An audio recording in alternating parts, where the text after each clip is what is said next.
Good morning, students. So, how are you all, my Maharajas? तुम ना बदमाश हो गए हो सब बहुत. अभी ना we haven't met till yet बहुत सारे बच्चों से, but many of you are not posting your work. बेटा स्कूल खुलने दो, फिर बात करूँगी तुमसे तो. Anyhow, we were discussing about chapter 3. क्या था हमारा chapter 3? हमारा chapter 3 था election and representation.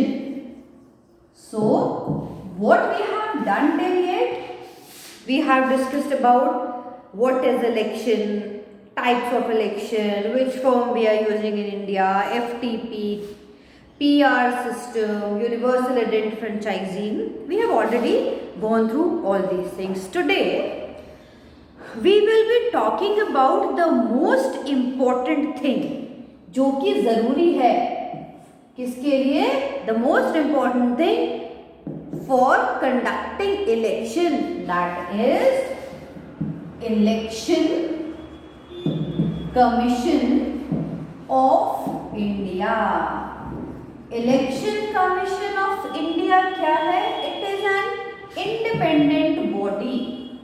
Independent body है means it is not working under the influence of any organization like a legislature, judiciary, executive. There are three different bodies. Like that, our election commission is also a self-governing body. Now, क्या है? देखो, the election commission of India is an autonomous constitutional authority responsible for administering election process in India. Constitution of India itself have made an independent body named by election commission, and election commission is wholly solely responsible for administrating election process in India. जो भी election का process है उसको entirely monitor करता है हमारा election commission. Not only at national level, at state level as well as district level. Now the body here means our election commission administers election to the Lok Sabha, Rajya Sabha, state legislative assemblies, state legislative councils, and the office of the president and vice president of the country. So these entire things are in under control of our election commission. Now the election commission operates under the authority of constitution. See, ऐसा नहीं है कि whatever election commission wants they can do. ना, they have the prescribed guidelines by the constitution और उन्हीं guidelines के ऊपर जो है वो ये हमारा जो election commission है वो काम करता है. और ये गाइडलाइंस कौन से उसमें लिखी हुई हैं? गाइडलाइंस लिखी हुई है हमारी आर्टिकल 324 में. किसके रिगार्डिंग? इलेक्शन कमीशन के रिगार्डिंग जो है वो चीजें लिखी हुई हैं 324 में. And subsequently enacted representation of the people act. इन दोनों चीजों में Constitution has described the duties, rights, responsibilities, the procedure of working. किस तरह से ये काम करेंगे. Now, the Commission has power under the Constitution to act in an appropriate manner when they enact law. It makes insufficient provision to deal with a given situation in the conduct of an election. See, at times situations are adverse. At times, election time में हम क्या देखते हैं? Many times situation go adverse. So, according to the situation, our election commission has to work. The commission has the power under the constitution to act in appropriate manner. अब, being a constitutional authority, election commission is amongst the few institutions which function both autonomously and with freedom. autonomy according to their will and wish, but with the given guidelines of constitution. और कौन कौन सी ऐसी जिनको ये सारी चीज़ें मिली हुई, हमारी हायर जुडिशरी है, यूनियन पब्लिक सर्विस कमीशन है, competent in auditor general of India है, ये भी वो सारे जो हुए कमीशन हैं जो काम करते हैं।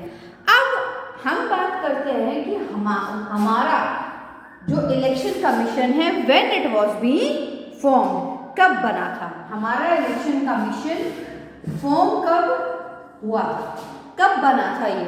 तो हमारा इलेक्शन कमीशन बना था 25 जनवरी 1951 को फॉर्म हुआ था। एंड लेटर दिस डे 23 जनवरी, यही जो है वो हमारा नेशनल वोटर्स डे भी सेलिब्रेट होता है। सो 25 जनवरी 1950 was the establishment day of our this election commission and has also been celebrated as National Voters Day. किसके jurisdiction में आता है? It comes under jurisdiction of Indian Constitution, Government of India. Headquarter क्या है? Headquarter है हमारा new Delhi में Ashoka road पर। एड्रेस क्या है? निर्वाचन सदन, जिस इलेक्शन कमीशन किस नाम से भी जाना जाता है, it is also being known निर्वाचन सदन, अशोक रोड, न्यू दिल्ली। यहाँ है। कितने एम्प्लॉइज हैं? How many people are working? तो approximately 300 people works in this election commission. अब करंटली जो कमीशन के एग्जीक्यूटिव्स हैं, those people who are working as the executive of election commission are, कौन कौन है? सुनील अरोड़ा हैं, आईएएस है, chief election commissioner of India हैं। अशोक लावाज हैं, again he is an IAS officer जो कि इलेक्शन कमीशन ऑफ इंडिया हैं।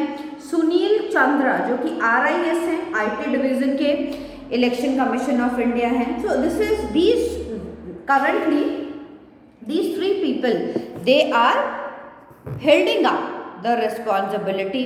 अब we will see स्ट्रक्चर क्या है हमारे इलेक्शन कमीशन का, जो स्ट्रक्चर है वो कैसा है। तो see, the commission was being established in 1950 and originally called only, उस at the beginning they had a chief election commissioner, एक ही होता था।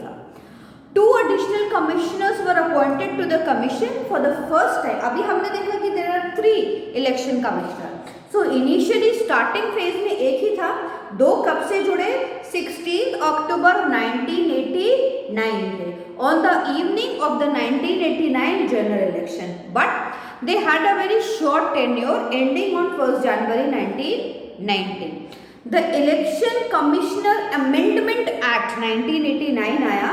It was adopted on 1st January 1990, which turned the commission into a multi-member body of 3-member commission.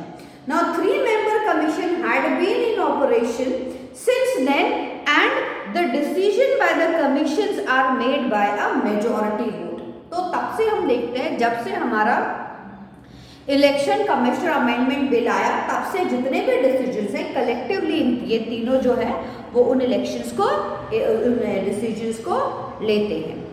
Now the chief election commissioner and the 2 election commissioners who are, कौन होते हैं ये? Usually IAS officers, retired IAS officers होते हैं, who draw salaries and allowance at par with those the judges of the Supreme Court of India as per the Chief Election Commissioner and other election commissions, जो कि condition and services होते हैं rules 1992 के according. ये तो थी इनकी salary वगैरह की बात। Now the commission is served by its secretariats located in New Delhi. The election commissioner are assisted by deputy election commissioners who are generally IAS officers. तो हमारा जो हाई सुप्रीम लेवल है, क्वालिटी को जितने हमारे आईएएस और IPS officers हैं, they are in charge of this commission. अब they are further assisted by director general, principal secretary, secretaries and under secretaries. ये आगे जाके इनका स्ट्रक्चर जो है वो डिवीजन जो है वो होता है। Now eight state level also, ये तो था हमारा जब हम सेंट्रल लेवल की बात कर रहे हैं। At the state level election commission is assisted by the chief electoral officer of the state who again is an IPS officer और प्रिंसिपल सेक्रेटरी रैंक, उसकी रैंक का होता है जो कि स्टेट में इन चीजों को देखता है। Now at the district level and constituencies level the district magistrate in their capacity as district election officers, जो डिस्ट्रिक्ट मजिस्ट्रेट होता है वो देखता है। Electoral registration officers and returning officers जो है दे परफॉर्म इलेक्शन। तो this is how the entire procedure is there. 3 जने हैं जो कि चीफ इलेक्शन कमिश्नर होते हैं, कलेक्टिवली वो लोग डिसीजंस लेते हैं, उनके अंडर में सेक्रेटरी जनरल एंड ऑन काम करते हैं। हम देखते हैं ये जितने भी होते हैं they all are IPS officers, IAS officers, जो कि इन चीज़ों को गवर्न करते हैं। अब ये तो था इनका अपॉइंटमेंट, रिमूवल फ्रॉम ऑफिस कैसे होता है इनका। देखो, the chief election commissioner of India can be removed from their office similar to the removal of a judge of the Supreme Court of India, which requires a resolution passed by the Parliament of India and a 2/3 majority in both Lok Sabha and Rajya Sabha on the grounds of proved misbehavior or incapacity. Other election commissioners can be removed by the President of India on the recommendation of Chief Election Commissioners. A chief election commissioner has never been impeached in India. ये quality है हमारे IPS IAS officers की कि आज तक किसी भी chief election commissioner के अगेंस्ट में इम्पीचमेंट नहीं आया है। अब क्योंकि अब कैसे हटाए, चीफ कमिश्नर जैसे जज के अगेंस्ट में, हमारे सुप्रीम कोर्ट के जजेस के अगेंस्ट में जो है वो 2/3 मेजोरिटी से लोकसभा और राज्यसभा में वो पास होता है, तभी कहीं उन्हें हटाया जा सकता है। जी what here they want to tell, अगर वो अपना काम अच्छे से नहीं कर रहे हैं तो हमारे पास प्रोविजन है उनको हटाने का, लेकिन आज तक कभी ऐसा हुआ नहीं है। ठीक है, अब लेकिन 2009 के इलेक्शन में हम देखते हैं, before the 2009 Lok Sabha election chief election commissioner N. Gopalaswami थे। N. Gopalaswami send a recommendation to the president, उसमें प्रतिभा पाटिल थी, उनको भेजी थी recommendation to remove election commissioner Navin Chawla who was soon to take office as a chief election commissioner. उस वक्त के जो चीफ इलेक्शन कमिश्नर थे उन्होंने उनका सबॉर्डिनेट जो था उसके अगेंस्ट में दिया था, जो कि बहुत जल्दी उनके टेक ओवर करने वाला था, उनको लेने वाला था। क्या था प्रॉब्लम, क्या थी, पार्टीशन पॉलिटिकल पार्टी बिहेवियर वो एक्ट कर रहे थे। The president opined that such a recommendation is not binding on the president and hence rejected it. Subsequently क्या हुआ, after Gopalaswami's retirement the next month Chawla became the next election commissioner and supervised the 2009 election of Lok Sabha। तो एक बार जरूर शक के उसमें उनके against complaint हुई है। अदर देन दैट हम देखते हैं कहीं भी हमारे इसमें इलेक्शन कमिश्नर में कोई प्रॉब्लम नहीं आई है। सो ये था स्ट्रक्चर और किस तरह से वो हटाए जा सकते हैं। और अभी हम बात करेंगे फंक्शंस के बारे में, किसके, इलेक्शन कमीशन के फंक्शंस के बारे में। देखो, one of the most important feature of democratic policy in India is election at regular intervals. बिना इलेक्शंस के डेमोक्रेसी हो ही नहीं सकती। Now holding periodic free and fair election are essential of a democratic system and a part of the basic structure of the constitution। भाई democratic country है, basically बनाई, अगर election नहीं हो रहे हैं, अपना रिप्रेजेंटेटिव लोग नहीं सेट कर पा रहे तो काय बात का इलेक्शन भाई, और काय बात की डेमोक्रेसी। सो इलेक्शन कमीशन जो है उसके ऊपर बहुत बड़ी रिस्पॉन्सिबिलिटी होती है कि इलेक्शन फ्री एंड फेयर होने चाहिए। इसीलिए the election commission is regarded as the guardian of elections in the country. In every election it uses a model code of conduct for political parties and candidates to conduct election in a free and fair manner। More over कोई भी political party जो है वो election commission के बनाए हुए rules and regulation के against में नहीं जा सकती, अगर जा सकती है तो they are answerable to them. Now the commission issued the code of conduct for the first time in 1971। 1971 में हमारे 5th लोकसभा इलेक्शन हुए थे and has revised it from time to time. जब से 71